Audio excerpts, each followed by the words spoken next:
Hi guys, ating linisin yung harapan ng ating water station. Nag-unti-unti na ako ng pinda. Kumuha ko ng bigas. Kikiluhin ko po siya. Tapos nilinisin ko muna to dahil medyo maalikabok. At tinanggal ko muna itong mga naka-display dun sa harapan dahil dun ko ilalagay yung paninda. Ngayon, paano ako makakakita? Kuha ko ng stamp.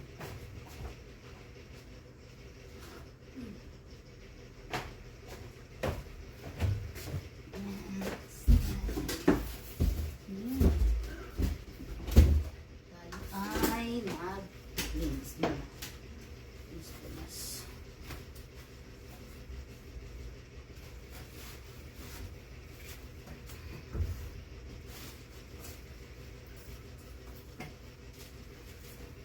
Kung napapansin nyo itong mga karton na to, yan ho yung isang negosyo namin. Yung mga stock ni Ivan, na buy and sell, ayan po, nakastock yun. Nilagay nyo na dito sa harapan kasi para lumuwag dito sa loob.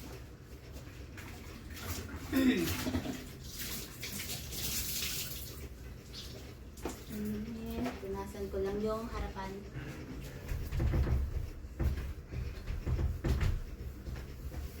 Kasi naputik-putik na.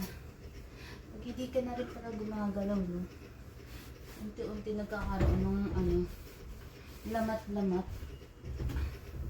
Yung salamin. Ayan mo, sa taas. Ang dami kong ginawa ngayon. Laba, luto. Ngayon naman, linis. Marami pa akong nakababad. Araw-araw ko naglalaba kasi sira yung washing.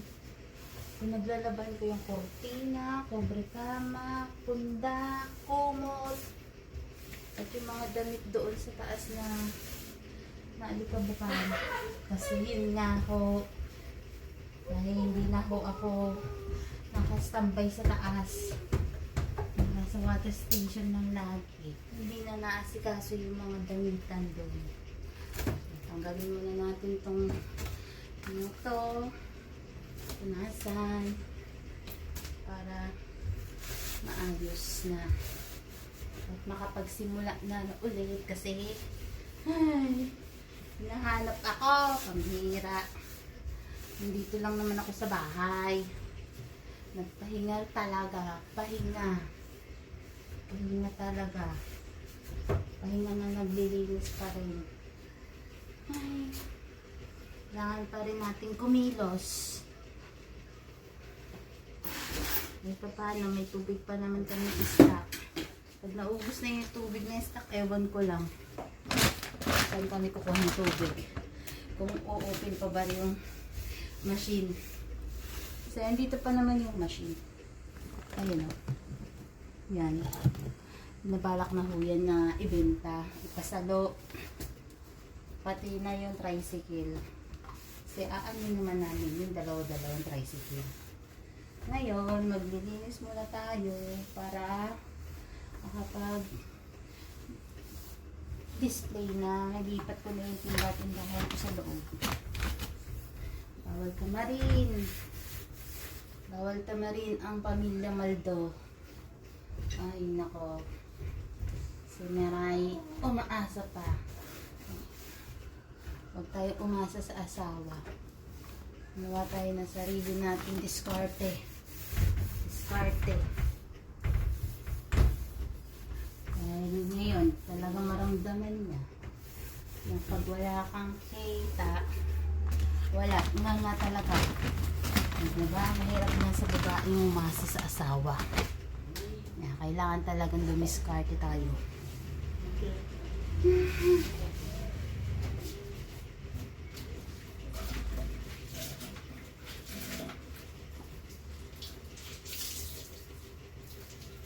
Ngayon pala tangkal ka kasi maalikabukan din. Hirap ipis.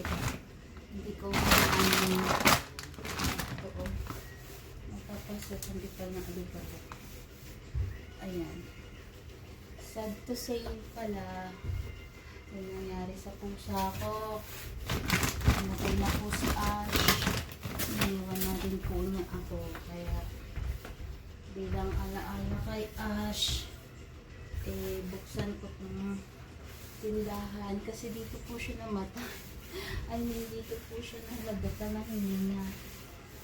Ayan. Ay, hirap ko talaga pala maglinis na salamin, no? Go-OFW ka. Tapos palilinisin ka ng amo mo sa labas ng bintana. Ay, ewan ko na lang. Hindi ka magpas loob. Ayan, linis-linis muna tayo. Ayan, natanggal ng watermarks. Punasan ko muna ngayon. At bukas, punasan ko ulit siya. Kasi may binili ako. Hindi ko mabot. Binili akong panlinis ng salamin para matanggal tong ayun o, watermarks. Hindi siya pantay. Malabo. Bukas naman ulit. Takit tayo bukas. Bye-bye.